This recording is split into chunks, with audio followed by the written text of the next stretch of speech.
আমরা আজকে জানলাম, আমল করব। দ্বীনের ইলম যে জেনেছে সে ঠেকেছে, যে জানে নাই সে ঠকেছে। যে জেনেছে সে ঠেকে গেছে, মানে জেনে গেছে, এখন আমল না করলে তো মাইর হবে, জানি আমল করলে না কেন? তাহলে বলবেন না জানাই তো ভালো ছিল। যে জানে নাই সে ঠকে গেছে, সে কপাল পোড়া, একটা সুযোগ হাতছাড়া হয়ে গেছে। আর যে জেনে গেছে সে ঠেকায় পড়ছে, জানছে যেহেতু, এখন তাকে কি করবে? আমল করতে হবে। আমল করলে কি আমাদের লাভ না আল্লাহর লাভ? আল্লাহর কোনো ঠেকা আছে? আমরা হলাম পোলাপানের মতো। পোলাপান দেখবেন মায়েরা খাবারের বাটি নিয়ে নিয়ে পিছনে পিছনে ঘুরে, বাবা খা খা। বাবা জিকির করতে করতে বেচারের মুখ দিয়ে ফেনা উঠে যায়, ঘুরতে ঘুরতে শেষ। ছেলে খাবে না, উল্টা ঝাড়ি মারে। ভাবখানা এমন, খাইলে মায়ের স্বাস্থ্য ভালো হবে। আসলে কি তাই? মা বাবা আদর করেন, স্নেহ করেন সন্তানদেরকে, সেজন্য কষ্ট করে হলেও সন্তানকে ভালো জিনিসটা খাওয়াতে চেষ্টা করেন। যদিও আমাদের মায়েদের এই চেষ্টাটা আরো বেশি প্রশংসনীয় হবে। যদি মায়েরা যতটা চেষ্টা করেন বাচ্চাকে খাওয়ানোর জন্য, এর চেয়ে বেশি চেষ্টা যদি করতেন হালাল খাবার দিচ্ছেন কিনা সেই বিষয়ে মনোযোগ দিতে, তাহলে এই সন্তান শুধু সন্তান হতো না, এটা ফেরেশতা হইতো। এই সন্তান বাবা মার সবচেয়ে বাধ্যগত সন্তান হতো। এই সন্তান নয়ন জোড়ানোর মতো সন্তান হতো। এখন আমাদের ঘরে ঘরে কুলাঙ্গার সন্তান ভরে গেছে। বেশিরভাগ ফ্যামিলিতে বাবা মার চক্ষু শীতলকারী সন্তান নাই। আজকে একটা বিশ্ববিদ্যালয়ের সাবেক ভিসি, তিনি আজকে বলছিলেন যে আমার বাবা আমাদেরকে ছোটবেলায় যখন খেলতে বের হতাম, স্কুল কলেজে পড়ার সময় বলতেন মাগরিবের আগে আগে বাসায় আসবা, এবং আমরাও সেটা আমল করতাম। এসে মাগরিবের নামাজ পড়তাম, পড়ে পড়ালেখা করতে বসতাম। আমার ছেলেকে আমি একই কথা বলছি। আমার মনে আছে আমার বাবা কি বলেছেন আর আমি কি রিঅ্যাক্ট করেছি আমি জানি। এখন ছেলেকে বললাম একই কথা, বাবা মাগরিবের আগে বাসায় আসতে হবে। ছেলে আমাকে জবাবে বলছে, কেন বাবা, কেন মাগরিব পর আসতে হবে? ওয়াই? আমার বন্ধু বান্ধব সবাই তো মাগরিব পর পর্যন্ত খেলে, কই কারোর বাসা থেকে তো এত চাপ দেয় না, তুমি এত জোরাজোরি করো কেন? তো আমি তার কথা শুনে বললাম, আপনার বাবা, ওই ভদ্রলোককে বললাম, আপনার বাবা আপনাকে এত বেশি খাবার নিয়ে পিছনে পিছনে দৌড়াইতে পারে নাই, আপনি আপনার ছেলে পিছনে যতটা দৌড়াইছেন। উনি বলেন সঠিক। আমি বললাম, আপনার বাবা আপনাকে প্রতিবেলা এত মাছ গোশ খাওয়াইতে পারে নাই, আপনি আপনার ছেলেকে যত বেশি মাছ গোশ খাওয়াইতে পারছেন। আপনি একটা বিশ্ববিদ্যালয়ের ভাইস চ্যান্সেলর মানুষ, আপনি আপনার ফিনান্সিয়াল ক্যাপাসিটি খুব বেশি হওয়ার কারণে ছেলেকে শহরে রেখে যত তুলতুলে জীবন দিতে পেরেছেন, আপনার বাবা আপনাকে এতটা সুখ দিতে পারেন নাই। কিন্তু আপনার বাবার আপনি অনুগত সন্তান ছিলেন, বাবার চোখ জুড়িয়েছেন, নয়ন জুড়িয়েছেন, অন্তরকে শীতল করেছেন, আর আপনার সন্তানটা কিন্তু আপনার অন্তরকে শীতল করতে পারে নাই। প্রবলেমটা কোথায়? আমরা যারা আমাদের বয়সী যারা আছেন এখানে, বা আরো যারা সিনিয়র মুরব্বীরা আছেন এখানে 45, 50 বা আরো উপরে, আমাদের অনেকের বাবা মা 3 বেলা ভালো করে খাবার দেওয়া আমাদের জন্য, আমাদেরকে তাদের জন্য কষ্টকর ছিল। কিন্তু এরপরেও আমরা বাবা মার প্রতি এতটা অনুগত, বাবা মাকে আমরা অনেক ফিল করি, অনেক মিস করি। বেঁচে থাকলেও ফিল করি, আর মরে গেলে আরো বেশি মিস করি, ফিল করি। কিন্তু এখনকার যে আমাদের সন্তানরা, এই সন্তানরা আমাদের বাবা মা আমাদের জন্য যতটা করতে পেরেছেন, এদের জন্য আমরা এর 3 গুণ করার পরও তারা আমাদের বাবা মার প্রতি আমরা যতটা অনুগত, আজকালের সন্তানরা আমাদের প্রতি ততটা অনুগত না। কারণটা কি ভাইরা আমার? সবই তো দিয়েছি, সবই দিয়েছি। আমার বাবা মা যা দিতে পেরেছে আমি তার চেয়ে বেশি দিয়েছি। তাহলে কৃতজ্ঞতা আদায় করতে গিয়েও তো অন্তত আমি আমার বাবার মধ্যে যতটা অনুগত, সন্তান আরো বেশি অনুগত হওয়ার কথা ছিল, কিন্তু হচ্ছে না। এর কারণ কি? এর কারণ বিশ্লেষণ করা অনেক লম্বা আলোচনার ব্যাপার। একক কোনো কারণ এখানে বলা কঠিন, অনেকগুলো কারণ রয়েছে। এর ভিতরে একটা কারণ হলো আমাদের এই সমাজ ব্যবস্থা, এটা পশ্চিমা সংস্কৃতি দ্বারায় এত বেশি প্রভাবিত হয়ে গেছে যে আমাদের সন্তানরা এখন তারা এদেশীয় সংস্কৃতি, এদেশের মানুষের কৃষ্টি, কালচার, সভ্যতা, এদেশের মানুষের তাহজিব, তামাদ্দুন এবং অ্যাজ এ মুসলিম ইসলামের যে কৃষ্টি কালচার সেই জায়গা থেকে অনেক দূরে সরে গেছে। আমাদের তরুণদের একটা বড় অংশ তারা বিপদগামিতার দিকে চলে গেছে। এর কারণ যেমন পশ্চিমা সংস্কৃতির আগ্রাসন আছে, নাটক সিনেমার নামে, বিনোদনের নামে যেগুলো দেখছেন সারাক্ষণ আপনার ভেতরের জগৎকে পরিবর্তন করে দিচ্ছে, সেগুলো আপনার ঈমান, আমল, চিন্তাধারা সবকিছুকে প্রভাবিত করে নিজের অজান্তে চেঞ্জ করে দিচ্ছে। আপনি মুসলমান থাকছেন নামে আর খোলসে, ভেতর থেকে আপনাকে পরিবর্তন করছে, আপনি টেরও পাচ্ছেন না। আপনার সন্তানকে আপনি শিক্ষা দিচ্ছেন, স্কুল, কলেজে, ইউনিভার্সিটিতে শিক্ষা নিতে গেছে যে সন্তান, সেখান থেকে শিক্ষার উপরে ভর করে পশ্চিমা যে সংস্কৃতি আসছে সেটাও সে ধারণ করেছে, শিক্ষিত হচ্ছে, পাশাপাশি সে পশ্চিমা ধ্যান ধারণায় বিশ্বাসী হচ্ছে। এর ফলশ্রুতিতে ইসলামের যে ট্র্যাক, ইসলামের যে সুমহান শিক্ষা, সেই শিক্ষা থেকে বঞ্চিত হয়ে ধ্বংস হয়ে যাচ্ছে।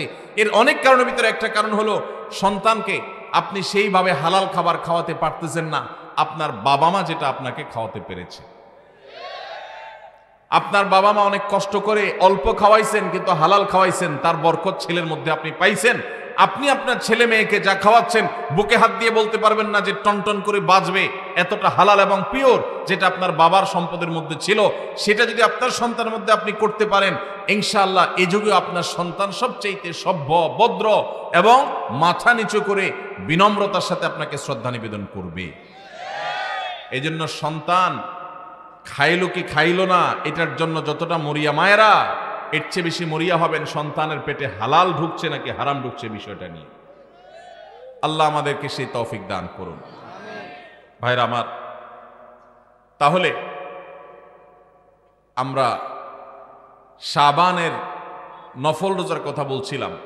এই নফল রোজাগুলো আমরা বেশি বেশি করে নিজেরা রাখবো, অন্যদেরকে রাখতে উৎসাহিত করব, অন্যদের মধ্যে প্রচার করব, জানাজানি করব। আগামী বছর আমাদের কাছে বলার দরকার নাই, আমি হয়তো মাহফিল আগামী বছর আসবো না, বাঁচবো না, হয়তো মাহফিল আদৌ হইল না, কিন্তু আল্লাহর কাছে যেন এটা বলার মতো থাকে। এই মাহফিল থেকে যাওয়ার সময় নিয়ত করে যাবো ইনশাল্লাহ আমলটা করব। ঠিক আছে না ইনশাল্লাহ? আল্লাহ আমাদের সবাইকে আমলের তৌফিক দান করুন। তো এই যে মা বাবা আর সন্তানের কথাটা যেখান থেকে আসলো, সেটা হলো আমরা শাবান মাসে বেশি বেশি রোজা রাখলে লাভ কি আমাদের না আল্লাহর? আল্লাহ কোরআনে বারবার আমাদের নেক আমল করতে বলছেন, নবীরা বারবার আমাদেরকে সতর্ক করছেন। এটা দেখে কোন জাহেল মানুষের মনে চিন্তা আসতে পারে যে ব্যাপার কি, আমরা আমল না করলে আল্লাহর কি? ভাইরা আমার, এটা হলো শিশু সুলভ চিন্তা। ওই যে শিশু মা বাপ খানা খাওয়ানোর জন্য সারাদিন পিছে পিছে ঘুরে, আর সে মনে করে কিরে মার মনে কোনো ঠেকাটুকা আছে মনে হয়, মা মনে হয় বেতন টেতন পাবে, এই জন্য আমার পিছে পিছে ঘুরে মনে হয়।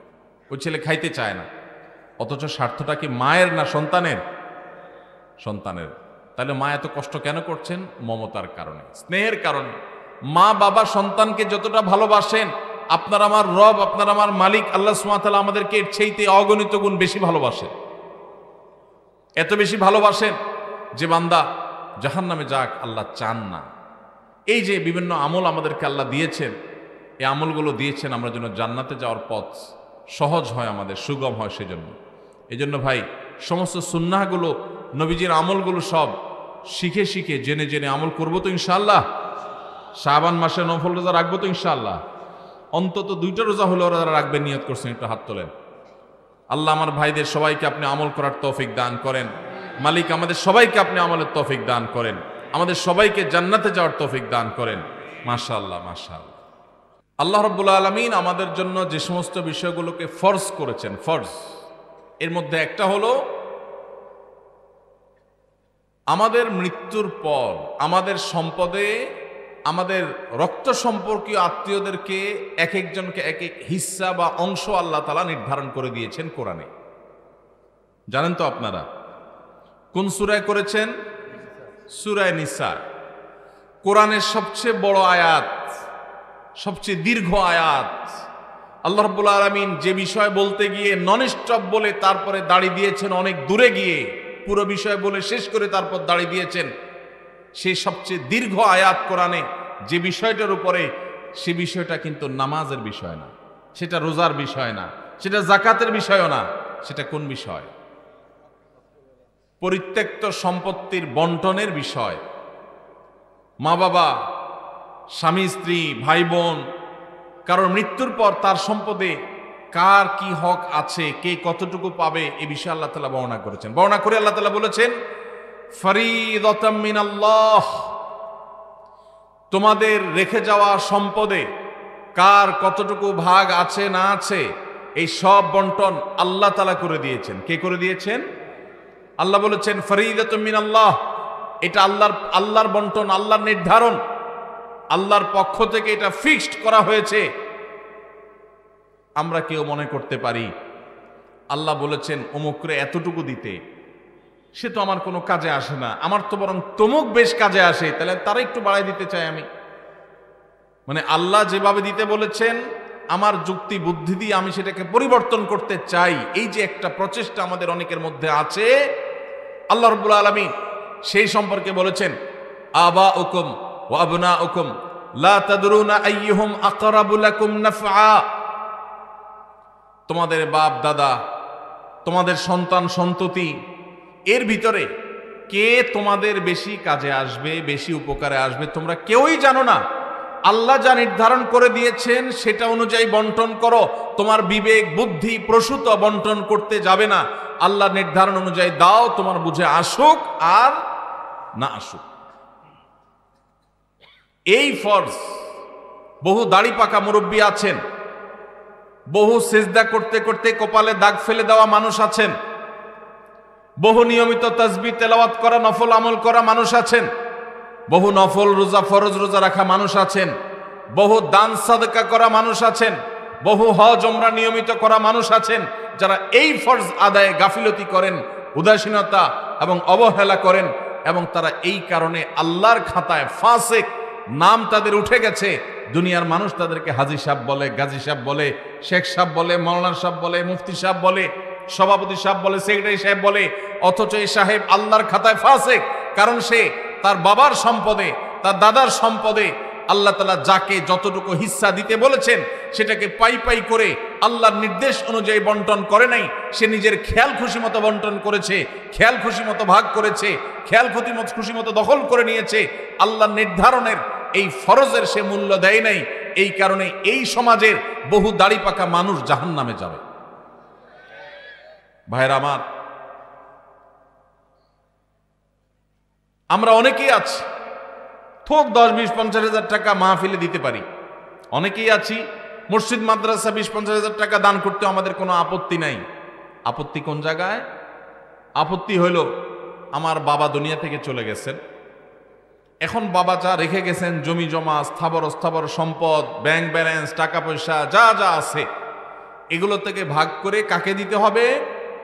আমার ওই বোনটাকে দিতে হবে, ভাইটাকে দিতে হবে, সবাইকে যার যাটা দিতে হবে। এটা দিতে আমাদের খুব কলিজা লাগে, আছে না নাই? দান করতে তার কোনো অসুবিধা নেই, কারণ দান তো 20-50 হাজার করতেছে, কিন্তু বাবার সম্পদটা দিতে কার্পণ্য করে, গড়িমসি করে, আছে না নাই? এই সমাজে যদি আপনি এ ক্লাসের মুসলমান দেখতে চান, খাঁটি মুসলমান যদি দেখতে চান, আসল মুসলমান যদি দেখতে চান, যেই মুসলমান শুধু সহজ আমল করে না, কঠিন আমলগুলোকে বুক চিতিয়ে বুক উঁচু করে করতে চায়, সেই মানুষগুলো হলেন তারা যারা বাবা মায়ের সম্পদে বা নিজেদের রক্ত সম্পর্কীয় আত্মীয় স্বজনদের সম্পদে যার যতটুকু হিস্সা আছে, কোরআন আল্লাহ তাআলা যতটুকু যাকে দিতে বলেছেন তাকে হিসেব করে পাই পাই করে ততটুকু দেয়, বিন্দু মাত্র বেশ কম করে না। এই মানুষগুলো হলো এই সমাজের সবচেয়ে ক্রিম মুসলমান, সবচেয়ে এলিট, সবচেয়ে এ ক্লাসের, আপার ক্লাসের মুসলমান। আপনারা আপার ক্লাসের মুসলমান হওয়ার চেষ্টা করবেন ইনশাআল্লাহ। মুরব্বীরা যারা আছেন, বাবাজিরা ভালো আছে যারা আছেন, আপনাদের বলছি, সন্তানদেরকে ওসিয়ত করে যাবেন, ইসলাম নিয়ে এসে সেখানে লিখবেন রীতিমতো যে আমি মারা গেলে আমার সম্পদে কোরআন হাদিস যেভাবে বলেছে তোমরা ভাই বোনরা ঠিক সেভাবে পাই পাই করে হিসাব করে ওইভাবে বন্টন করবা, খবরদার এর কম বেশ করবা না। এটা ওসিয়ত করে যাবেন সন্তানদেরকে। এরপরে যদি কোনো সন্তান কিছু সম্পদ মেরে দেয়, ভাই বোনদের বঞ্চিত করে, কিছু থোক দিয়া লামসাম কিছু দিয়া তাদের কাছ থেকে দায় মুক্তির চেষ্টা করে, তাহলে ওই সন্তান দায়ী হবে। আর আপনি যদি জানেন আপনার মারা যাওয়ার পরে সন্তানরা এরকম সম্পদ নিয়ে তসরুফ করবে, 2 নম্বরই করবে, আর আপনি চুপচাপ চলে যান, তাদেরকে সতর্ক না করেন, তাহলে আপনিও আল্লাহর কাঠগড়ার আসামি হবেন। আর অনেক মুরব্বীরা আছেন যারা আপনাদের বোনদের সম্পদের হক দেন নাই, বাবার সম্পদ থেকে নিজেরা পাইছেন, বোনদেরকে দেন নাই, বোনদের সাথে চিটারি করছেন। কিভাবে চিটারি বলবো আমি? বাবার মৃত্যুর পর বোনদের দাওয়াত দিচ্ছেন, ভাগিনাদেরকে দাওয়াত দিচ্ছেন, দুলাভাইরে দাওয়াত দিচ্ছেন, আইনা ধুমসে একটা খাওন দিছেন, খাওয়ায়া নতুন নতুন বাজার থেকে শাড়ি টাড়ি আনছেন, আইনা বোনদেরকে শাড়ি, বাইগনাদের কাপড় চোপড়, দুলাভাইরে লুঙ্গি, যার যা মনে চাইছে দিছেন, ধুমসে খাওয়াইটাও। এখন আলাপ উঠাইছেন, আগে খাওন দিয়েছেন পেটে, এরপরে আলাপ উঠাইছেন। কি আলাপ উঠেছেন, দেখো বোন, বাবা তো দুনিয়া থেকে চলে গেলেন, আল্লাহ তারা নিয়ে গেলেন, এখন জমি জমা গর্বিটা বাবার যেগুলো যেগুলো আছে শরীয়ত অনুযায়ী তো তোমাদেরও এখানে ভাগ আছে, কিন্তু বাবা যে সেই অসুস্থ হয়েছে ওই থেকে বাবার সব ট্রিটমেন্ট, ডাক্তার খরচ, এগুলো সব তো আমারই করা লাগছে, তোমাদেরও মানুষ করা লাগছে। এখন এখানে তোমাদের ভাগ আছে সেটা তো আমি জানি, এখন এগুলা কি করা তোমরাই বলো, বল তোমাদের কোর্টে, বল তোমাদের কোর্টে। এটা হলো খুব সূক্ষ্ম চিটারি, এটার নাম হলো সূক্ষ্ম চিটারি। ডাকাতি বাটপারির বিভিন্ন ধরন আছে, তো এটা এক প্রকারের বাটপারি। কেন বাটপারি বললাম? কারণ ওই যে বোনটাকে বললেন বাপের বাড়িতে আইনা খাওয়াইয়া দাওয়া, বাপ মরার পরে মনটা এমনি নরম, আরো মেয়ে মানুষ, যখন এটা বলছেন আপনি, তখন সে কি বলবে? বলেন কি বলবে? বলবে থাক ভাই, আমার কোনো দায় দাবি নাই, আপনি তো কষ্ট নষ্ট করছেন, বাবার সব ডাক্তার কবিরাজ খরচ দিছেন, দেখাশোনা করছেন, থাক আমাদের দিতে হবে না, আপনি দোয়া করে দিন। মনের ভিতরে ব্যথা চাপায়া, মেয়ে মানুষ মাত্র খাওয়াইছে ভাইয়ে, এখন যদি মুখের উপরে যদি বলে ভাই কি খরচ বরচ হয়েছে সেগুলো সব কাইটা রাখা, বাকি যেগুলো থাকে এগুলোতে আমাদের কত হয় হিসাব নিকাশ করে দিয়ে দিয়েন, এইটা বললে ওই বোনের আর রক্ষা আছে? পুরো এলাকাতে বদনাম ছড়ানো হবে যে আমার বোন বাপটা মইরা সারে নাই, কবরে রাইখা সারি নাই, এখন সে ভাগ চাইতে আসছে। এবার আমরা শুরু করব তাকে দুর্বল জায়গায় আঘাত করে তাকে দুর্বল করার। এই রোগটা আমাদের সমাজে আছে না নাই? মুরব্বীরা বাবাজিরা যারা আছেন কান খাড়া করে শুনে রাখেন, লম্বা দাড়ি নিয়া, তসবি তালিল নিয়া, নামাজ রোজা নিয়া ওয়াজ শুনতে শুনতে কানটা ঝালাফালা করে গেছেন, 2 পয়সার কোনো লাভ হবে না। যদি বোনদের হক মেরে থাকেন, কিয়ামতের ময়দানে এই বোন দেখবেন দাঁড়ায় গেছে, এক চুল পরিমাণ ছাড় হবে না। যত আমল করেছেন সব দিয়ে জাহান্নামে যেতে হবে যদি বোনদের হক মেরে থাকেন। এই জন্য বাবারা, এই চিটারি করা যাবে না, ভাইয়েরা এই চিটারি করা যাবে না। যেসব ভাইয়েরা বাবা মার মৃত্যুর পর বোনদের হক দেন নাই, অনেকে মায়ের হক দেয় না, মায়েরও হক আছে। আপনার বাবা মারা গেছেন, আপনার মা তার স্বামীর সম্পদে তার হক আছে না নাই? কয়জন সন্তান বলতে পারবেন যে আমার বাবা মারা গেছে, মাকে হিসাব করে দিয়ে দিছি? কয়জন বলতে পারবেন? এক ভাই হাত তুলছেন। আর আছেন যে মাকে হিসাব করে দিয়েছেন, আরেক ভাই হাত তুলছেন মাশাল্লাহ, আরেক ভাই হাত তুলছেন, 2-4 জন হাত তুলছেন মাশাল্লাহ। বেশিরভাগ মানুষ হাত তোলেন নাই। অনেকের হয়তো বাবা আল্লাহ তাআলা বাঁচায় রাখছেন, আরো বাঁচায় রাখুক, আমরা দোয়া করি। কিন্তু যদি দুনিয়া থেকে চলে যায়, তাহলে ওলামা একরামের কাছ থেকে মাসআলা জেনে কোরআন যাকে যতটুকু দিয়েছে তাকে ততটুকু দিবেন তো ইনশাআল্লাহ? কারা কারা দিবেন? হাত তোলেন, হাত তোলেন, পাক্কা নিয়ত করে হাত তোলেন, আন্দাজে হাত তুলবেন না। সম্পদের লোভ করব না, বলেন সম্পদের লোভ। আল্লাহর দেওয়া বন্টন অনুযায়ী পাই পাই করে সবাইকে বুঝাই দেব ইনশাআল্লাহ। আল্লাহ আমাদের সব ভাইকে তৌফিক দান করুন। ভাই, বরকতের মালিক কে? বরকত দেওয়ার মালিক কে? আল্লাহ। যদি বরকতের মালিক এটা বিশ্বাস করেন, তাহলে আপনার বাবার সম্পদে, মায়ের সম্পদে, ভাইয়ের সম্পদে, বোনের সম্পদে আপনাদের পরস্পরের সম্পদে তার মৃত্যুর পর যার যতটুকু পাওনা আছে, আল্লাহ বলছে তাকে 1/3 দাও, আল্লাহ বলছে তাকে 50% দাও, আল্লাহ বলছেন কাকে এতটুকু দাও, আরেকজনকে এতটুকু দাও, যাকে যতটুকু দিতে বলেছেন তাকে ততটুকু যদি দিয়ে যান, আপনি ফকির হয়ে যাবেন, অভাবী হয়ে যাবেন, আপনার সব শেষ হয়ে যাবে। এটা কোনো মুসলমানের বিশ্বাস হতে, আল্লাহর নির্দেশ অনুযায়ী যার যতটুকু পাওনা যদি আমি দিয়ে দেই, আল্লাহ তাআলা আমাকে বরকত দিবেন না দিবেন না? আর আল্লাহ যখন বরকত দেন তখন অল্পতে অনেক হয়ে যায়, আর আল্লাহ যখন বরকত দেন না তখন পাহাড় পরিমাণ সম্পদ থাকলেও মানুষ অভাবী আর ভিখারি থাকে। ভাইরা আমার, আল্লাহ সম্পদও দিয়ে দেয়, আবার ক্যান্সারও দিয়ে দেয়, দেয় না দেয় না? বরকত এবং কল্যাণ ভিন্ন জিনিস। এজন্য যুবক ভাইরা যারা আছেন তাদেরকে বলবো, নিয়ত করে নেন, ছোট লোকই করবেন না, নিচু চিন্তা করবেন না। যেসব ভাইরা মনে করেন যে বাবার জন্য আমি তো অনেক খরচ করছি, তাহলে আমি সব সম্পদ রেখে দিব, জি না।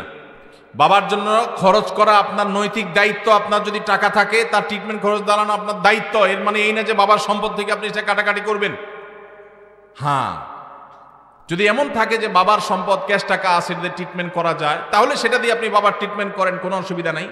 বাবার যদি না থাকে আর আপনার থাকে, সন্তান হিসেবে আপনার উপরে ফরজ বাবার ভরণ পোষণ দেওয়া। অতএব সেটার জন্য ভিটা মাটি এগুলো সব রেখে দিবেন, এটা করা যাবে না। প্রয়োজনে সেগুলা জমজমা বিক্রি করে বাবার ট্রিটমেন্ট করবেন। এরপরে যেটা ঠিকবে সেটা বন্টন করবেন। বোনরা নিতে না চাইলেও জোর করে দিবেন, দিবেন তো ইনশাআল্লাহ। ফুফুদের হক, বোনদের হক, ভাইদের হক পাই পাই করে দিবেন। অনেক বড় ভাই আছে, চান্স পাইলে ছোট ভাইদের ল্যাং মারে ছেড়ে দেয়, নিজেরা সব দখল করে নেয়, আছে না নাই? আল্লাহকে ভয় করেন। এই ফরজটা অবহেলিত ফরজ, নামাজের ফরজ অনেকে আদায় করেন। আমার কাছে নালিশ আসে, অনেক ফ্যামিলির বিভিন্ন ভাইরা নালিশ নিয়ে আসেন, ভাইয়ে হক মেরে দিস, যে হক মারছে তার দাড়ি মাশাআল্লাহ একেবারে পেট পর্যন্ত চলে আসছে, কিন্তু হক মারতে তার বুকও কাঁপে নাই। এইরকম 2 নম্বর দাড়িওয়ালা মানুষ আছে না নাই? এই 2 নম্বর দাড়ি আল্লাহর কাছে অ্যাকসেপ্ট হবে। এখন আবার নতুন এক শয়তানি শুরু হয়েছে, সেটা হলো আল্লাহ রাব্বুল আলামিন বাবা মায়ের সম্পদে ছেলেদেরকে মেয়েদের দ্বিগুণ সম্পদ দিতে বলেছেন, ভাগ দিতে বলেছেন। মেয়েরা যদি টোটাল সম্পদের 10 টাকা পায় একজন মেয়ে, তাহলে একজন ছেলে পায় 20 টাকা। এখন আমাদের দেশে কয়দিন পর পরই কিছু সুশীল আছেন যারা আল্লাহর কোরআনেরও সংশোধন করতে চায়, নাউজুবিল্লাহ। তারা দাবি তোলে যে সমান অধিকার দিতে হবে, এবং সমান অধিকার কথাটা শুনতে বেশ সুন্দরই শোনা যায়, ভালোই লাগে। আমরা অনেকে বিভ্রান্ত হয়ে যাই। তাই তো একই বাবার সন্তান হয়ে মেয়ে যদি 1 আনা পায়, ছেলে কেন 2 আনা পাবে? ছেলেও সন্তান, মেয়েও সন্তান, তাহলে মেয়ে 1 আনা পাবে, ছেলেও 1 আনা পাবে, এমন হওয়া দরকার। মেয়ে 1 আনা পাবে, ছেলে 2 আনা পাবে, এটা কেন? বাহ্যিকভাবে এটা মনে হয় বৈষম্য করেছে। ভাইরা আমার, আমরা সবাই জানি আল্লাহ রাব্বুল আলামিন যত ফ্যামিলির খরচ আছে, এই সব খরচগুলো ছেলেদের উপরে বর্তাইছে না মেয়েদের উপরে বর্তাইছে? স্বামীর উপরে না স্ত্রীর উপরে? স্বামীর উপরে। কত রকমের খরচ? সব রকমের খরচ। বিয়ে করবে, মেয়ের বিয়ে হবে, বিয়ের খরচ কি মেয়ের জোগাড় করা লাগে? কার জোগাড় করা লাগে? বাপের বা ভাইয়ের। ছেলে বিয়ে করবে, খরচ জোগাড় করা লাগে কার? ছেলের নিজের। আরেকজন কয় বাবা। আপনার বাবা আপনার খরচ দিছে? কপালালা মানুষ, তাহলে ভালো বাপ পাইছেন আপনি। ভাইরা আমার, বিয়ের খরচ কে দেয়? ছেলেদের নিজেরা। বিয়ে করার সময় টাকা পয়সা জোগাড় করে বাজার সদাই করে বিয়ে শাদী করলো। শ্বশুরবাড়ি যাওয়ার সময় নতুন বউরে নিয়ে যখন শ্বশুরবাড়িতে যাচ্ছে, মিষ্টি মন্ডা কেনার পর বিলটা কি বউয়ে দেওয়া লাগে না জামাই দেওয়া লাগে? তাহলে শ্বশুরবাড়ির মিষ্টির খরচও সে দিল। আবার শ্বশুরবাড়ি বেড়ায় যখন বাপের বাড়ি আসতেছে, এখন বাপের বাড়িতে আসার সময় আবার ফলমূল যা কিনছে টিনছে এগুলোর বিল কে দেওয়া লাগে? ছেলে। তাহলে নিজের বিয়ের খরচও নিজের, শ্বশুরবাড়ির মিষ্টির খরচও ছেলের, আবার বাপের বাড়ির ফলের খরচও তার, বাসা ভাড়াটাও তার, বাজার সদাই খরচও তার, নিজের খরচ তো তার আছেই, বউয়ের খরচটাও তার, ছেলে মেয়ের খরচটাও। তাহলে খরচের বেলা সে 16 আনা, আর পাওয়ার বেলায় মেয়ের চাইতে 1 আনা বেশি। এটাতে কি ছেলেরকে আল্লাহ তাআলা অনেক বেশি দিয়ে ভাষায় দিয়েছেন আর মেয়েদেরকে আল্লাহ তাআলা ঠকাইছেন? নাউজুবিল্লাহ, এরকম? তাহলে যে সমস্ত মাথা মোটা মানুষরা মনে করেন মেয়েদের প্রতি বৈষম্য হয়েছে, নাউজুবিল্লাহ, তারা মূলত একটা নির্দিষ্ট এজেন্ডা বাস্তবায়ন করতে চান। তারা এত গবেট না যে এই হিসেব বুঝবে না। খরচের বেলা ছেলে 16 আনা, আপনি একজনকে বাজারে পাঠায় বলছেন নাও 10 টাকা দিলাম, এটা আনবা ওইটা আনবা ওইটা আনবা, 4-5টা আইটেম বলে দিলেন, দিয়া বললেন 10 টাকা দিলাম। আরেকজনকে 5 টাকা দিয়ে বললেন তোমার কিছু আনা লাগবে না, যা খুশি করো, নিজে খাও, ফুর্তি করো। কি বলেন? 10 টাকা আলাকে বেশি দিছে না 5 টাকা আলাকে বেশি দিছে? এখন যদি বলে ভাই কেন বৈষম্য করলেন, আমাকে 5 টাকা দিলেন, ওনারে 10 টাকা দিলেন, সমান সমান দেয়া দরকার, এই দাবি কি যৌক্তিক না অযৌক্তিক? এই অযৌক্তিক দাবি বিভিন্ন সময় আমাদের সমাজে কিছু সুশীলরা, নামধারী কিছু সুশীলরা তারা তোলে। এরা কেন তোলে? আমি যেটা বলছিলাম, একটা দুর্বিসন্ধি আছে। সেই দুর্বিসন্ধিটা কি? আমাদের এই সাবকন্টিনেন্টে মুসলমান তো মুসলমান, আমাদের হিন্দু ভাইরা, খ্রিস্টান ভাইরা, বৌদ্ধ ভাইরা, এই অঞ্চলের সব ধর্মের মানুষদের একটা কমন কালচার আছে। সেটা কি? সেটা হলো পুরুষরা তারা বাহিরের জগৎটা দেখভাল করে, টাকা পয়সা কামাই করা, রুজি রোজগার করা, যা লাগে সব বাহিরের সব দেখে, বাজার সদে সব দেখে। আর ভেতরের সাইডটা কে দেখে? মহিলারা দেখে। এটা হলো আমাদের সাবকন্টিনেন্টের ধর্মীয় এবং আমাদের সামাজিক কালচার। এবং এটা আমাদের কালচার বললে ভুল হবে, এটা মানব সভ্যতার শুরু থেকে চলে আসা একটা কালচার। পৃথিবীর অমুসলিম প্রধান দেশগুলো, বিশেষ করে পশ্চিমাঞ্চল, তারা এই কালচারটাকে পরিবর্তন করে ফেলেছে। তাদের সমাজে কি হয়? বাসা ভাড়া নিলে অর্ধেক খরচ জামাইয়া দেয় আর অর্ধেক খরচ বইয়ে দেয়। জানেন তো আপনারা? বাজার সদায় সবকিছু 50% ভাগযোগ করে দেয়। এখন এই যে মেয়েদেরকে সমান অধিকার দেওয়ার নাম করে বাবার সম্পদে ছেলেদের সমান দিতে যারা দাবি করছেন, তারা মূলত চান আমাদের এই সমাজটাও পশ্চিমা সমাজের মতো হয়ে যাক, অর্থাৎ মেয়েরা পাওয়ার বেলায় তারা অর্ধেক পাবে, ছেলের মতো সমান সমান পাবে, খরচের ক্ষেত্রেও তারা সমান সমান শেয়ার করবে। এই দিক থেকে তারা মনে করে যে বৈষম্য দূর হবে, সাম্য প্রতিষ্ঠা হবে। মূলত যেটা আসলে হবে, পশ্চিমাদের যেটা হয়েছে সেটা হলো এই পরিবার ব্যবস্থাপনাটা ভেঙে চুরমার হয়ে যাবে। এমনিতেই স্বামী স্ত্রীর মধ্যে সম্পর্ক দিন দিন যায় অবস্থা। এরপরে যদি বলেন যে বউরে বলেন ঠিক আছে বাসা ভাড়া তুমি অর্ধেক দাও, ছেলেদের খরচ অর্ধেক দাও, সবকিছু অর্ধেক দাও, তাহলে এবার কামড়া কামড়ি নিজেদের মধ্যে অশান্তির পরিমাণ বাড়বে না কমবে? এর প্রমাণ হলো পশ্চিমে যদি আপনি তাকান দেখবেন সেসব দেশগুলোতে বৈবাহিক সম্পর্ক এটা সোনার হরিণ হয়ে গেছে। স্বামী স্ত্রী বলতে যে একটা সুখের সংসার, এটা তাদের কাছে সোনার হরিণ হয়ে গেছে। পরিবার ব্যবস্থা ভেঙে ধ্বংস হয়ে গেছে। এখন সেটাকে এদেশে যারা আমদানি করতে চায় তারা এদেশের মানুষের শত্রু। এই শয়তানের দোসরেরা আল্লাহর বিধান থেকে, কোরআন থেকে আমাদেরকে সরাতে চায়। আমাদের সংবিধানে, আমাদের আইনে কোরআনের তো অন্য কোনো কিছু নাই। যা ছিটে ফোটা দুই একটা আছে, সেগুলো খাঁজে বাজে থাকা কণাগুলোকে ধুয়ে পরিষ্কার করার জন্য যখন যারা সরকারে আসে তাদের ঘাড়ে সওয়ার হওয়া এই পশ্চিমাদের দোসরেরা, তারা এই দেশে থাকে, এই দেশে খায়, দালালি করে পশ্চিমাদের। এদের ষড়যন্ত্রের ব্যাপারে আমাদের সতর্ক থাকতে হবে, সাবধান থাকতে হবে।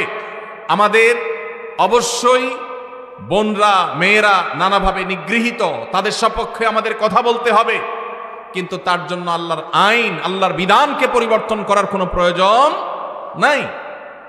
তাহলে কি করতে হবে? দেখুন, আমাদের সমাজে এটা ঠিক যে অনেক স্বামীরা নিজেরা ইনকাম করে বলে স্ত্রীদের খোঁটা দেয়, কথার তলে রাখে, কথা শোনাতে থাকে, কষ্ট দেয়, এবং কথায় কথায় তাদেরকে এই যে উপায় উপার্জন করে, টাকা পয়সা নিয়ে আসে, বাজার সদাই করে, এগুলা তুলনা দেয়। এই যে ছোট লোকিগুলো পুরুষরা করে, সেগুলো বন্ধ করতে হবে। সেগুলো বন্ধ করার জন্য মেয়েদেরকেও আপনি বের করে দিবেন, চাকরি করাবেন, অথবা তাদেরকে সম্পদের ভাগ দিবেন, তাতে বন্ধ হয়ে যাবে। এটা আমরা সঠিক মনে করি না। তাহলে কি করতে হবে? তাহলে নারীদের প্রতি নিগ্রহের রাস্তাগুলো বন্ধ করতে হবে। শরীয়ত যতটুকু দিতে বলেছে ততটুকু যদি নারীকে দেওয়া হয়, নারী কখনো স্বামীর উপরে শতভাগ ডিপেন্ডেন্ট হবে না। স্বামী জুলুম করলেও তার জুলুম স্বীকার করতে, জুলুম মেনে নিতে বাধ্য হবে না, যদি স্বামী মহরটা ঠিক মতো দেয়, বাবার সম্পদের পাওনাটা ঠিক মতো পায়, মায়ের সম্পদের পাওনাটা ঠিক মতো পায়, সব জায়গা থেকে তাদের যে পাওনা আছে, এই পাওনাটা যদি তারা ঠিক মতো পায়, তাহলে তাদের প্রতি নিষ্পেষণ জুলুমের রাস্তা বন্ধ হয়ে যাবে। আল্লাহ রাব্বুল আলামিন মেয়েকে মোহরের মাধ্যমে স্বামী থেকে পাওয়ার রাস্তা রেখেছেন। আবার স্বামী মারা গেলে সেই সম্পদ থেকে ভাগ পায়, ছেলে মারা গেলে সেখান থেকে, ছেলে মেয়ে মারা গেলে সেখান থেকে পায়, আবার বাবার সম্পদ থেকে পায়, মায়ের সম্পদ থেকে পায়, সব জায়গা থেকে পায়। খরচের বেলা তাকে একেবারে জিরো রেখেছে। এটা মেয়েদের প্রতি বৈষম্য না, এটা মেয়েদের প্রতি বরং ইহসান। আজকের এই বস্তা পচা সস্তা চিন্তাধারা যারা লালন করছে, তারা সমতার কথা বলে, ইসলাম সমতার কথা বলে না। তাহলে কিসের কথা বলে? ইসলাম ন্যায্যতার কথা বলে। কিসের কথা বলে? সমতা এক জিনিস, ন্যায্যতা আরেক জিনিস। সব সময় সমতা ইনসাফ প্রতিষ্ঠা করে না, কিন্তু ন্যায্যতা সব সময় ইনসাফ প্রতিষ্ঠা করে। কিভাবে? ছোট ছোট কয়েকটা উদাহরণ নেন। আপনার একটা ছেলে আছে, একটা মেয়ে আছে। ছেলেটার বয়স মনে করেন 15, মেয়েটার বয়স ধরেন 12। ছেলেটার জ্বর হয়েছে 103, ডাক্তার বলছে নাপা খাওয়াইতে, বাজার থেকে এক পাতা নাপা কিনে আনছে, আইনা ভাত টাত খাওয়াইয়া ছেলেকে নাপা খাইতে দিচ্ছেন, ছেলে নাপা খাইছে। এখন মেয়ের কিন্তু জ্বর টর কিচ্ছু নেই। হঠাৎ করে আপনার মাথায় ভূত চাপলো, আমাদেরকে তো সমতা প্রতিষ্ঠা করতে হবে। তাহলে আমার সন্তান, ছেলেও আমার সন্তান, মেয়েও আমার সন্তান, একটারে নাপা খাওয়াইলাম, আরেকটাকে খাওয়াইলাম না, এটা তো জুলুম হইল। এই জন্য মেয়েরে বলছেন হা কর, হা কর। হা করাই আপনার সুস্থ সবল মেয়েটারে আপনি নাপা খাওয়াই দিলেন। সমতা এখানে হয়েছে না হয় নাই? কি হয় নাই? ওয়াজ কি বুঝে শুনে কথা বলেন না, না বুঝে জবাব দেন। সমতা হয়েছে না হয় নাই ভাই? সমতা হয় নাই? ছেলের একটা নাপা খাওয়াইছে, মেয়ের একটা নাপা খাওয়াইছে, সমতা হয়েছে না? কিন্তু ইনসাফ কি হইল? ইনসাফ কি হইল? জুলুম হয় নাই? সুস্থ মানুষকে নাপা খাওয়ায় কিডনি নষ্ট করার কাম হয় নাই? ভাইরা আমার, ইসলাম সমতার কথা বলে না। সমতা বললে শুনতে খুব মুখরোচক শোনা যায়, সব জায়গায় সমতা হলে ভালো হয় না। ন্যায্যতাটা সবসময় ভালো হয়। আল্লাহ ন্যায্য দিতে বলেছেন, ন্যায্য যার যতটুকু দরকার। একটা ছেলে 20 বছর বয়স, আরেকটা 10 বছর। ঈদ আসতেছে, রমজানে মার্কেটে যায় কেনাকাটা করলে আমল নষ্ট হবে, এই জন্য আগে ভাগে ঈদের জামা কিনতে গেছেন। এখন যা জামা কিনে ফেলছেন, একটা পাঞ্জাবি, 2টা পাঞ্জাবি কিনছেন। যেহেতু আপনার মাথায় ভূত ঢুকছে, ওই যে পশ্চিমের ভূত, যে সমতা প্রতিষ্ঠা করতে হবে, সমান অধিকার দিতে হবে, সেজন্য কি করছেন? জামা কিনতে যায়, জামাতে কিনতে গিয়া দোকানদারে বললেন, ভাই আমার 2টা জামা দেন, সেম ডিজাইনের, সেম কালারের, সেম সাইজের 2টা জামা নিয়ে আসলেন। আইনা 20 বছরের ছেলের যে পাঞ্জাবি দিলেন, একই সাইজের পাঞ্জাবি 10 বছরের ছেলেরও দিলেন। সমতা কি হয়েছে না হয় নাই? ন্যায্যতা কি হয়েছে? ইনসাফ কি হয়েছে? এটা ছোট ছেলের সাথে তামাশা হয়েছে নাকি হাদিয়া দেওয়া হয়েছে? তামাশা হয়েছে। অতএব আল্লাহর বিধানকে যদি কেউ পরিবর্তন করে তথাকথিত সমাজ সমতা প্রতিষ্ঠা করতে চায়, তাহলে সেটা দেখতে মনে হবে, শুনতে মনে হবে যে অনেক ভালো কিছু করেছে, আসলে সেটা হবে সবচেয়ে ক্ষতিকর। ভাইরা আমার, এরকম শত শত উপমা দেওয়া যাবে, শত শত উদাহরণ দেওয়া যাবে, শত শত দৃষ্টান্ত দেওয়া যাবে, যেগুলো দিয়ে সাব্যস্ত করা যাবে ইসলাম ন্যায্যতার কথা বলে, সমতার কথা নয়। কোন জায়গায় একজনকে বেশি দিতে হচ্ছে, আরেক জায়গায় আরেকজনকে বেশি দিতে হচ্ছে। যেখানে যতটুকু প্রয়োজন সেখানে ততটুকু দেওয়া, এটা হলো আল্লাহর বিধান। আর মন গড়া তথাকথিত সমতা, এটা হলো মুখরোচক, শুনতে সুন্দর শোনা যায়, ভালো শোনা যায়, কিন্তু সেটা বাস্তবতা বিবর্জিত। আমরা যদি দেখি পৃথিবীর যে সমস্ত সমাজ আল্লাহর এই বিধান মতো সমাজ পরিচালনা করে না, পরিবার পরিচালনা করে না, তাদের সমাজে বাহ্যিক উন্নতির অনেক প্যারামিটারে তারা এগিয়ে গেছে, কিন্তু তাদের পরিবার ব্যবস্থাপনায়, দাম্পত্য সম্পর্কগুলোতে তারা মিসকিনের মতো অসহায় হয়ে যাচ্ছে দিন দিন। কোনো বিশ্বাস নাই, কোনো ভক্তি নাই, ভালোবাসা নাই, পরস্পরের কোনো প্রকার আন্তরিকতা নাই। আল্লাহ তাআলা আমাদের সবাইকে আল্লাহর এই গুরুত্বপূর্ণ ফরজ বিধান, কারণ মৃত্যুর পর তার সম্পদে আল্লাহ কোরআনে যাকে যতটুকু দিতে বলেছেন, আল্লাহ আমাদের সবাইকে তাকে ততটুকু দেওয়ার তৌফিক দান করুন। এর জন্য মানসিক সৎসাহস লাগে, সৎসাহস লাগে। এই দেশে মেয়েদেরকে আল্লাহ যতটুকু দিতে বলেছেন, যদি সব ভাইয়েরা বোনদেরকে দিয়ে দেয়, বাবারা মেয়েদেরকে দিয়ে দেয়, সন্তানরা মায়েদেরকে দিয়ে দেয়, স্বামীরা স্ত্রীদেরকে যদি ততটুকু দিয়ে দেয়, তাহলে মেয়েরা এমনিতেই রানীর মতো সিংহাসনে ভাসবে, মেয়েদের কোনো অভাব থাকবে না, কোনো স্বামী টাকার খোঁটা তাদেরকে দিতে পারবে না। আপনি নিজে বোনের হক দেন নাই, স্বামীর সংসারে তার মুখটা ছোট। আপনি নিজে আপনার মেয়েকে বিয়ে দিয়েছেন, অনেক টাকা খরচ হয়েছে, এই খোঁটা দিয়া সম্পদ থেকে তাকে বঞ্চিত করে দিয়েছেন, সে স্বামীর সংসারে ছোট। সব জায়গা থেকে যদি তার অধিকারগুলো সব দেওয়া হয়, তাহলে সেই সংসারে সে ছোট থাকবে না, তার হাতেও ক্যাশ টাকা থাকবে ইনশাআল্লাহ। অতএব এই ফরজটা আমরা সবাই আদায় করবো তো ইনশাআল্লাহ। আল্লাহ আমাদের সবাইকে এই ফরজ আদায়ের তৌফিক দান করুন। শাবান মাস শুরু হয়েছে। গত বছর এই মাঠে আমি শাবান মাসের করণীয় সম্পর্কে ওয়াজ করে গেছিলাম। সেই ওয়াজ শুনে গত বছর শাবান মাসে নফল রোজা যারা রাখছেন, ওয়াজ শুনে যারা রাখছেন, আবারও বলি, ওয়াজ শোনার পরে যারা রাখছেন, এরম কেউ এই মজলিসে থাকলে হাত তুলবেন। গত বছর আমরা শাবান মাসে নফল রোজা রাখার ব্যাপারে নবী সাল্লাল্লাহু আলাইহি ওয়াসাল্লামের সুন্নাহ নিয়ে কথা বলছিলাম। সেই কথা শুনে যারা গত বছর শাবানে 2-4টা রোজাও রাখছেন, এরকম কেউ থাকলে হাত তোলেন। আপনি রাখছেন? কোন বছর, কোন মাসে, কিসের রোজা রাখছেন শাবানে? নফল রোজা কয়টা? মাশাআল্লাহ, 2টা রোজা রাখছেন। এটা কি আমাদের মাহফিলের আলোচনা থেকে শুনে নাকি এমনি আগে থেকে আপনি জানেন? আলোচনার পর থেকে। মাশাআল্লাহ। কি নাম আপনার? জাকির হোসেন ভাই, মাশাআল্লাহ। এক ভাই পাওয়া গেছে, এই ভাই 2টা রোজা রাখছেন গত শাবানে আলোচনা শুনে।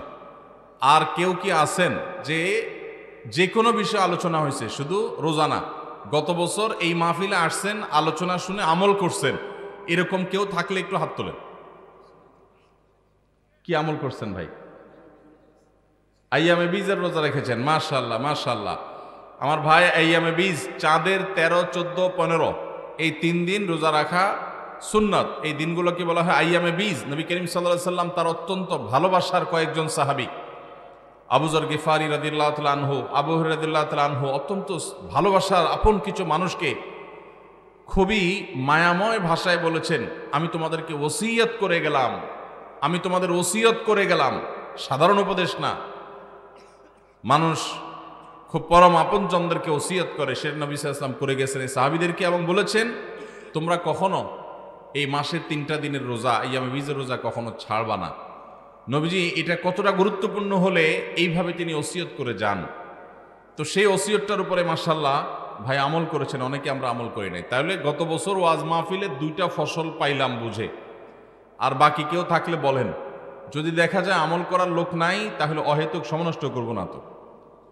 কারণ শুধু পানি সেচলাম, মাছ ধরলাম না, এর তো কোনো মানে নাই। আমি পানি সেচছি গত বছর, মাছ ধরবো এবছর ইনশাআল্লাহ। বলেন ভাই, আন্দাজে আন্দাজে আবার হাত তুলেন না কেউ, খবরদার। জি ভাই, মাশাআল্লাহ মাশাআল্লাহ। আমার নিজেরও পরিপূর্ণ মনে ছিল না, উনি বলার পরে আমার মাথায় চলে আসছে। গত বছর আল্লাহর শুকরিয়া আদায় নিয়ে আমরা কথা বলেছিলাম। কি বলছিলাম বলেন তো ভালো করে? সব ক্ষেত্রে আল্লাহ শুকর আদায় করতে হবে। মাশাআল্লাহ। আপনি এটার উপরে কি আমল করছেন? মানে কষ্ট হইলেও আল্লাহর শুকরিয়া আদায় করেন, আর ভালো কিছু পাইলে তো করেনি। মাশাআল্লাহ। কি নাম আপনার? হ্যাঁ, সায়েম ভাই। বাড়ি কোথায়? মাশাআল্লাহ, পাশের এলাকার মানুষ। কি করেন ভাই? টেক্সটাইলে কাজ করেন। মাশাআল্লাহ, আপনি যে গত বছর ওয়াজ মুখস্থ রাখছেন, আমি যে এই বিষয়ে কথা বলছিলাম আমার পুরো মনে ছিল না, কিন্তু এখন আপনি বলার পরে আমার মনে পড়ে গেছে, হ্যাঁ এই বিষয়ে কথা বলছি, পরিপূর্ণ আমিও নিশ্চিত হয়ে গেছি। মাশাআল্লাহ, আল্লাহ তাআলা আমার এই ভাইকে এলেম এবং আমল দিয়ে পরিপূর্ণ করে দেখ। আল্লাহ এই ভাইকে দ্বীনের দায়ী হিসাবে কবুল মঞ্জুর করে নেক। বিয়ে শাদী করছেন? হ্যাঁ, ছেলে মেয়ে আছে? আল্লাহ তাআলা তারা নেক সন্তান দান করুক। আমি এর তাহলে বিয়ের দোয়া করতাম, যেহেতু বিয়ে করছে আর দোয়া করে লাভ নাই, আর দরকার নাই। একটা হয়েছে আল্লাহ তাআলা, যেটা হয়েছে এটার মাধ্যমে আল্লাহ তাআলা নেক সন্তান দান করুক, রুটি রুজিতে আল্লাহ তাআলা বরকত দান করুক। বসেন। আপনারা না পাইলে তো আজকে ওয়াজই বন্ধ হয়ে যেত আমার।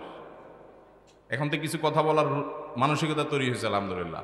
আর আছেন না কেউ গত বছর এই মাহফিলে আমি যে কথাগুলো বলছিলাম সেগুলোর কথা মনে আছে বা আমল করছেন? দাঁড়ান,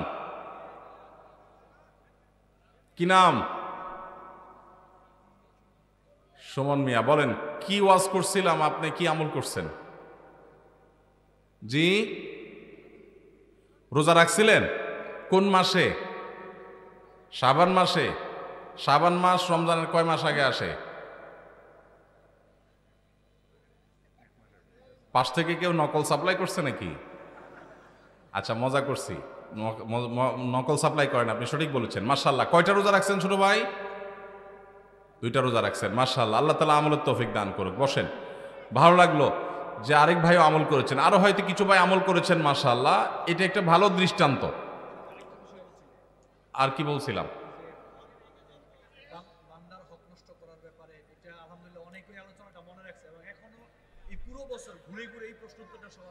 এটার উপরে কি আমল হয়েছে সেটা বলেন। ওই ভাই বলেন।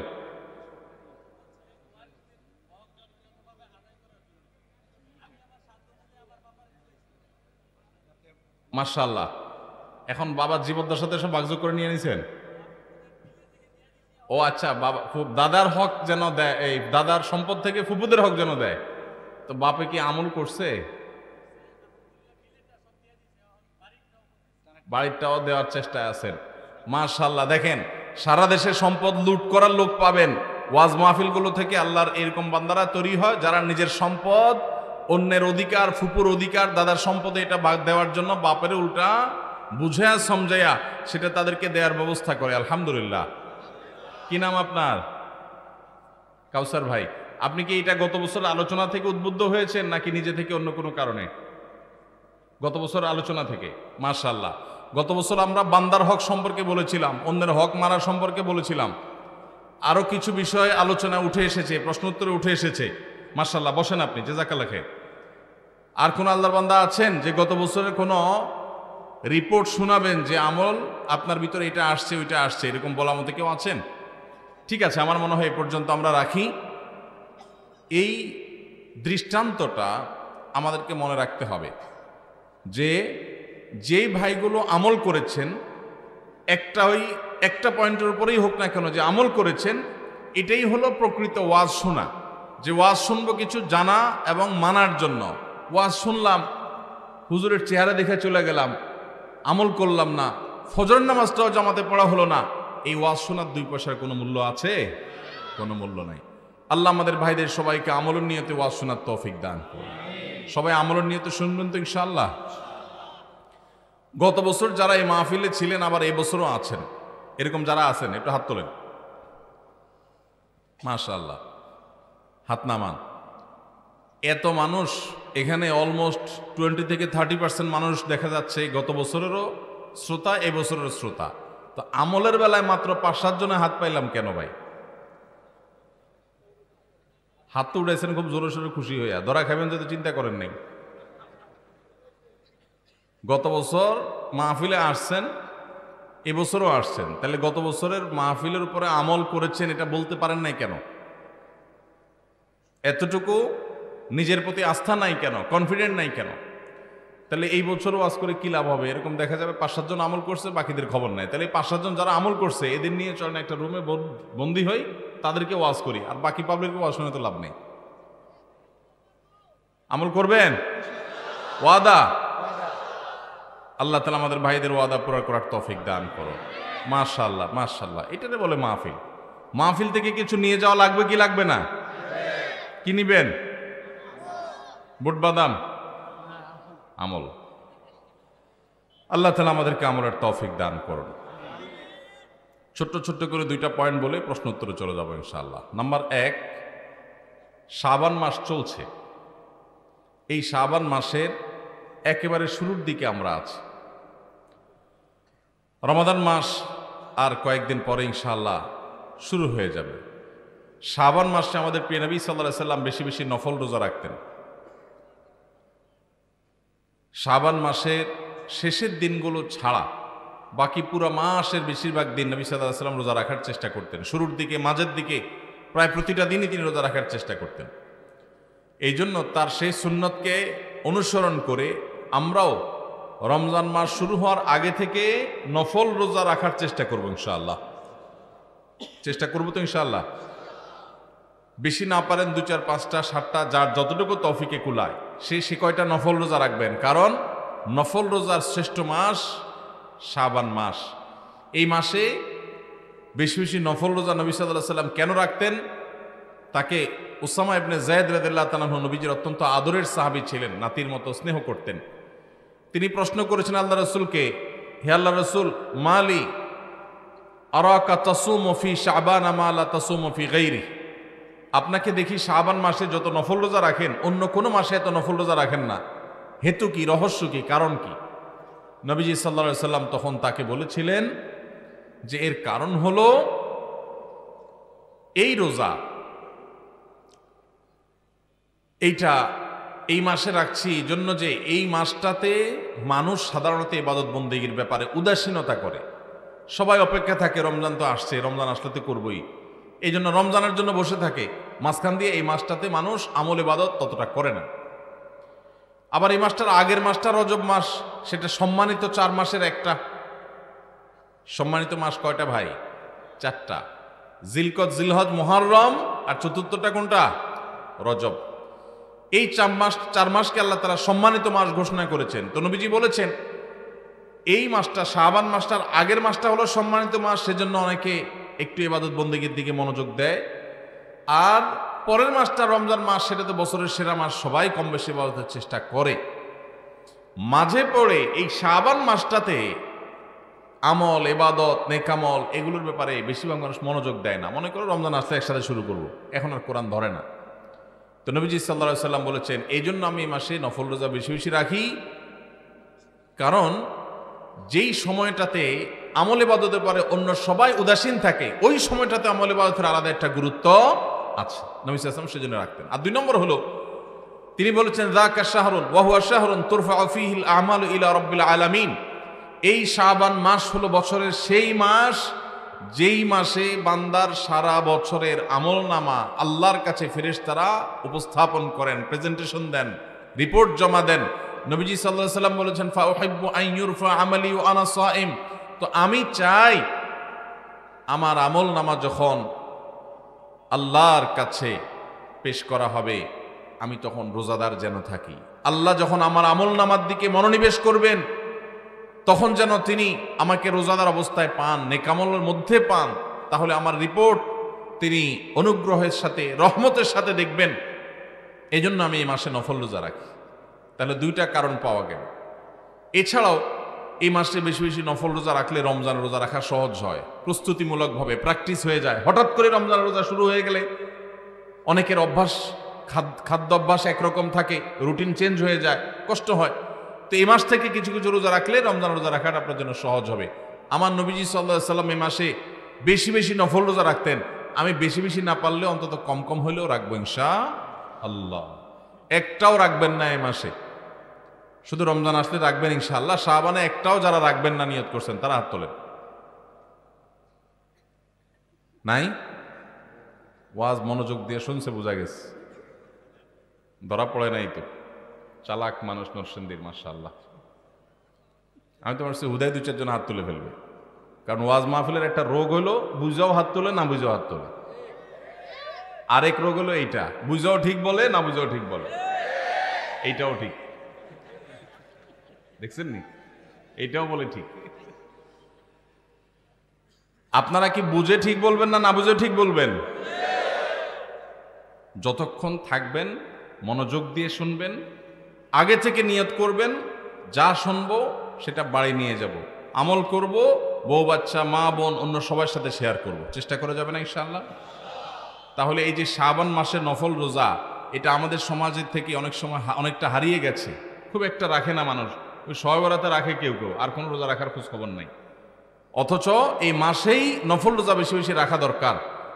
প্রিয় ভাইরা, ওয়াজ মাহফিল সচরাচর আমি করি না, এটা আপনারা জানেন অনেকেই। হাতে গোনা যে দু চারটি ওয়াজ মাহফিলের ওয়াদা আমার ছিল সেগুলো রক্ষা করছি। এবছরটা শেষ হয়ে গেলে আশা করি সেটাও আর সেভাবে থাকবে না ইনশাআল্লাহ। তবে আজকের এই মাহফিলে আসার বিশেষ তাৎপর্য হলো এ এলাকার কৃতি সন্তান, তরুণ উদীয়মান আলেমে দ্বীন, জামিয়া কাসেমিয়া নরসিংদীর উস্তাজ জনাব শেখ সিফাত হাসান হাফিজাহুল্লাহ, তিনি এখানে একটা দ্বীনী প্রতিষ্ঠান গড়ে তুলেছেন। এই প্রতিষ্ঠান যখন কোনো ভিটাও এর ছিল না, প্রতিষ্ঠান করার পরিকল্পনা চলছে, তখন গভীর রাতে একবার কোনো প্রোগ্রাম থেকে যাওয়ার পথে আমি দেখে গিয়েছিলাম। আল্লাহর অশেষ মেহেরবানিতে, তার অক্লান্ত পরিশ্রমে অনেক অল্প সময়ে এই প্রতিষ্ঠান এটা বাস্তব প্রতিষ্ঠানের রূপ নিয়েছে। এখানে বাচ্চারা দ্বীনী শিক্ষা অর্জন করছে, এলাকার মানুষ আলোকিত হওয়ার সুযোগ পেয়েছে। এলাকাবাসীর জন্য এটা অনেক বড় সৌভাগ্যের বিষয়, এবং এই প্রতিষ্ঠানের খাতিরেই মূলত আমার এখানে আসা। শেখ সিফাত হাসান এই এলাকার সন্তান, সেই হিসাবে আমি আসি নাই, এবং উনি এলাকার সন্তান হয়ে দাওয়াত দিলে আমি আসতামও না, কারণ উনি সন্তান হলেই কি না হলেই কি, বড় জোর তার বাসায় ব্যক্তিগত পরিচয়ে যেতাম সেটা ভিন্ন বিষয়। কিন্তু এই প্রোগ্রামে এসেছি আমি প্রতিষ্ঠানের মায়ায়। এই প্রতিষ্ঠানটা এই এলাকার মানুষের জন্য অনেক বড় গৌরবের ব্যাপার, অনেক বড় নেয়ামত। এলাকাবাসী অনেকে আপনারা অর্থকড়ি দিয়ে, বুদ্ধি, মেধা, শ্রম দিয়ে নানাভাবে সহযোগিতা করেছেন।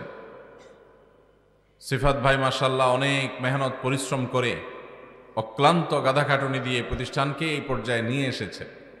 তো আমিও এসেছি যেন একটি সুন্দর প্রতিষ্ঠানের, একটা দ্বীনী শিক্ষা প্রতিষ্ঠান যেখান থেকে বহু হাফেজ, আলেম, দাঈল আল্লাহ তৈরি হবে ইনশাআল্লাহ, এরকম একটা প্রতিষ্ঠানে আপনারা যারা অংশগ্রহণ করেছেন, আমিও এখানে উপস্থিত হয়ে এই প্রোগ্রামে সামিল হয়ে সে অংশগ্রহণকারীদের কাতারে সামিল হলাম। এই জন্যই মূলত আমার আশা। এই প্রতিষ্ঠান না হলে এই গত 2 দিনে যে সমস্ত ওলামা একরামকে আপনারা পেয়েছেন, গতানুগতিক মাহফিল, এর চেয়ে অনেক বড় মাহফিল, অনেক নানা দিক থেকে গুরুত্বপূর্ণ মাহফিলও সে সমস্ত আলেমদেরকে পাওয়া সম্ভব না, মানুষ পায় না।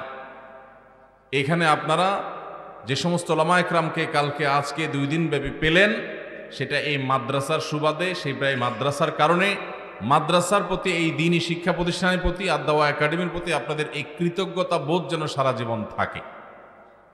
এলাকাবাসীর চেষ্টা করবেন তো ইনশাআল্লাহ? এই মাহফিলের একটা দিক আমি লক্ষ্য করেছি গত বছরও এবছরও, সেটা হলো পোস্টারে বহু মানুষের নাম লেখা। এই যে এত মানুষের নাম পোস্টারে লিখতে হয়, এই পোস্টারটা কি পোস্টার না তাবিজ, এটা বোঝাই কঠিন। এত নাম পোস্টারে থাকার কারণ কি? কারণ পরিষ্কার। কারণ হলো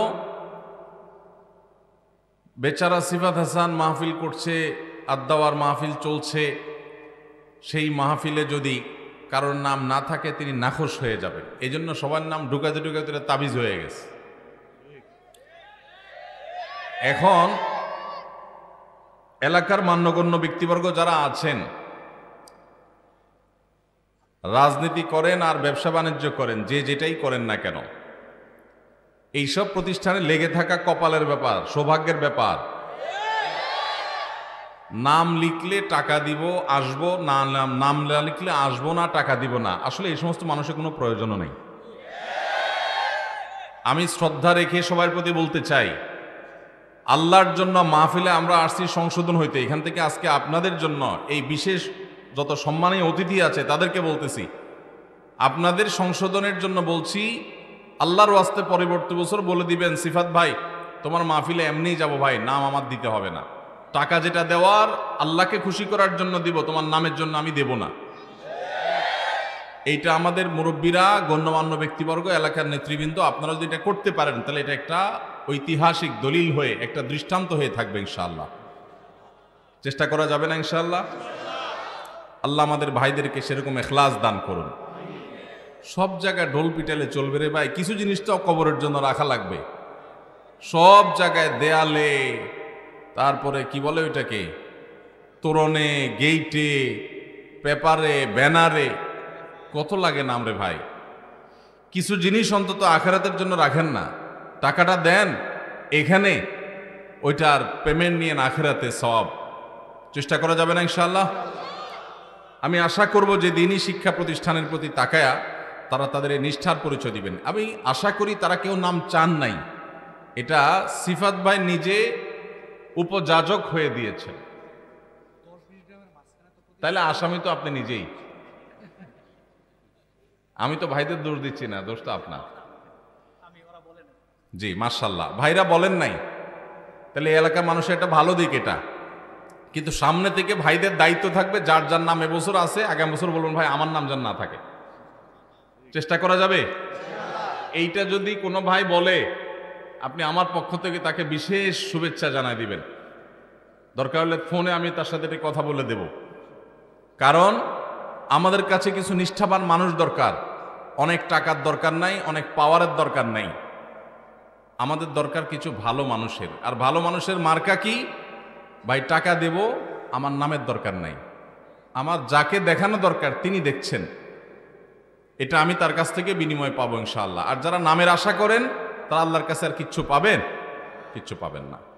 তো আমি আশা করব আমার ভাইরা এই দিকটা দেখবেন। মাহফিলে অনেক নাম পোস্টারে যদি থাকে তাহলে সেক্ষেত্রে যেটা হয়, এই পোস্টারের আসলে কোনো আর সে কোয়ালিটি থাকে না, আর এগুলোতে আরো মন কালাকালি বাড়ে। কারণ একটা এলাকাতে কত মানুষ থাকে, কয়জনের নাম দেওয়া যায়? যার নাম দিবেন না সে তো নাখোশ হবে। কারোর নাম দিয়েন না, তাহলে কেউ নাখোশ হলো না। কি বলেন? কয়জনকে নাম দিতে পারবেন? এর আগে উনি রাজনৈতিক নেতাদের নাম দিছে, তো আমি শুনছি যে এক গ্রুপের নাম দিছে আরেক গ্রুপের, কারণ প্রত্যেক দলেও তো গ্রুপিং থাকে কম বেশি। তো এই নাটক করার জায়গা কি ওয়াজ মাহফিল? আল্লাহ আমাদের ভাইদেরকে সংশোধন হওয়ার তৌফিক দান করুন। সবই ভালো এলাকা মানুষের, এই জিনিসটা কিন্তু আমার কাছে ভাল লাগে নাই। আমি গালকাটা মানুষ, ডাইরেক্ট বলে দিলাম। আপনারা কেউ আমার উপর রাগ করবেন না, আপনাদের মহব্বত করে দেখেই তো আসছি। এখন যদি বলেন না আমাদের শুধু পাম্পট্টি দেন, কোনো দোষ ধরেন না, তাহলে তো আমরা আসার কোনো দরকার নাই ভাই। আমি তো দোষও বলবো, গুণও বলবো ইনশাআল্লাহ। জাযাকুমুল্লাহ খাইর।